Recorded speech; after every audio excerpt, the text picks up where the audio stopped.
In this video, I'm going to teach you how to keep isopods as pets, including the setup, feeding, maintenance, cost, and more.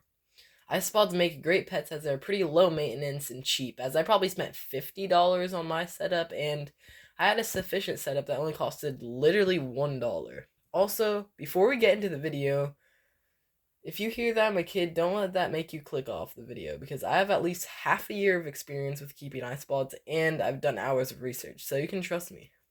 Anyways, first is enclosure setup. I use a 6-quart Sterilite bin, but they also make enclosures intended for isopods, and I've heard of people using reptile terrariums as well.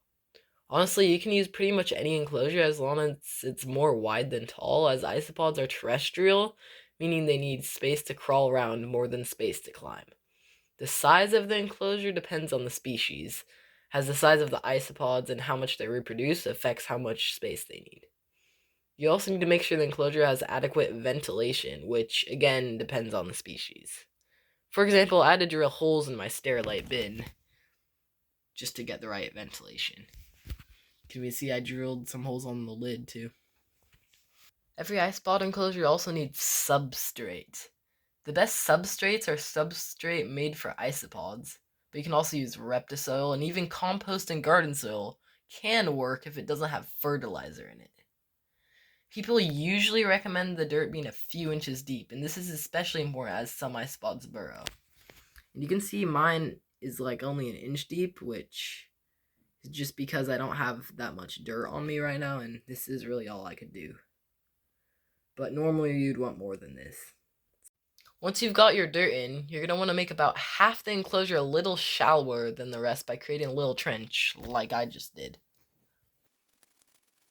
In it, put sphagnum moss, which you can usually get at your local pet store if you don't have any. You'll find out why this is important later. Next, you're going to add a leaf litter.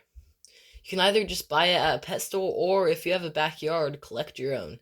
Just make sure it's not near where pesticides are sprayed, and that they're sterilized. You can do this by freezing them, boiling them, baking them. Make sure to do it at low temperatures, or soaking them in a bucket. You also need to know the type of leaf, as some may not work for isopods. And when you add leaf litter, honestly add as much as you can. The more the better, and preferably make it so the leaf litter covers the enclosure enough that you can barely even see the dirt. Next, you're going to want to add a piece or two of cork bark, which will provide a damp hiding spot for the isopods. Let me get one. I'll just put it right here, so they'll probably hide under that. That's all you need, but you can also add decorations, a hydrometer, which basically just tracks the humidity, and terrarium plants can also go in your enclosures. For food, isopods will eat the leaf litter, but supplemental foods are good for them too. You need to give them a source of calcium, which can be done through crushed eggshells or cuttlebone. You can also feed them leftover vegetables as long as they're washed and preferably organic and peeled because of pesticides.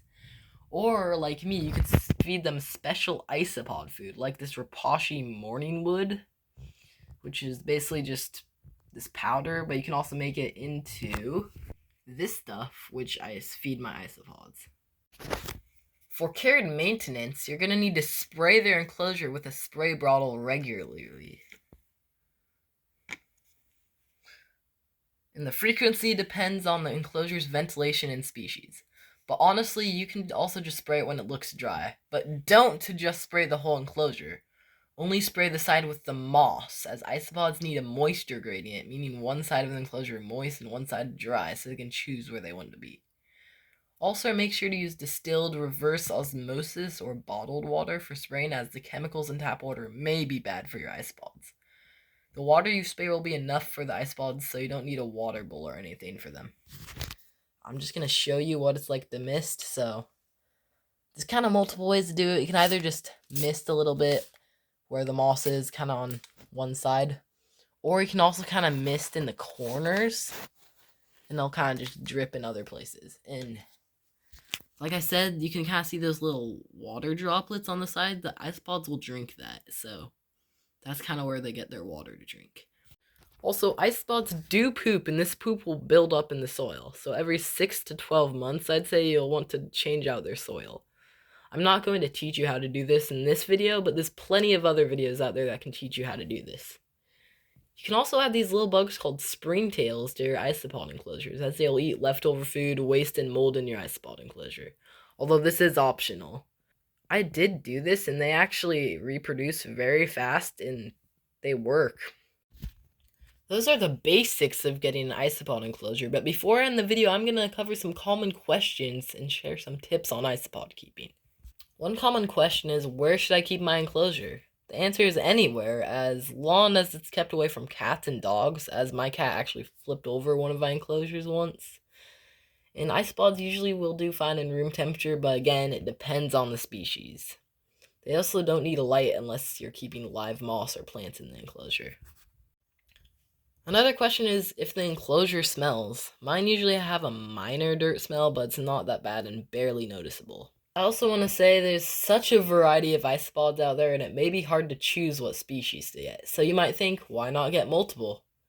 You can get multiple, but if you do, you just need to keep them in separate enclosures, as if you keep two species in one enclosure, one will eventually outcompete the other. Another note is that a lot of isopod species, when kept in the right condition, will reproduce, which can be fun for some people and bad for others. But overall, isopods are fun and cheap pets, and I hope this video helped you a lot. If it did, make sure to leave a like so I know.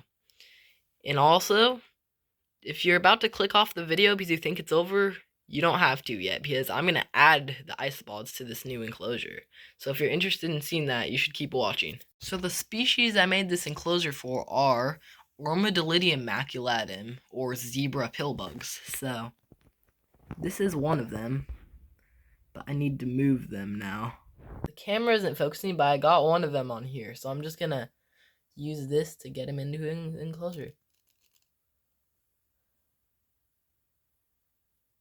Okay, there it goes. That's one in the enclosure. Aha, they're hiding under the cork bark. I guess I'll just try to figure out how to get them out of here. I'm also going to try using a paintbrush to kind of like scooch him in the right direction, as the bristles are less hard on him than like my hands or fingers. Well, I accidentally dropped this piece of cork bark and he fell off, but I guess that works too. So now in this cup, I have what's supposed to be 10 more of them, but it might just be 8 because I counted 8. So we need to get these guys in too. Okay, I've added them all in, and based on what I've counted, there's 10 in this enclosure right now, which I would say is a good like starter amount when you're starting a enclosure or culture or whatever you want to call it. And there might be more in this cup because it said this is supposed to be 10, and I got 8, I think. But I'm basically just gonna leave some food out and see if they eat it.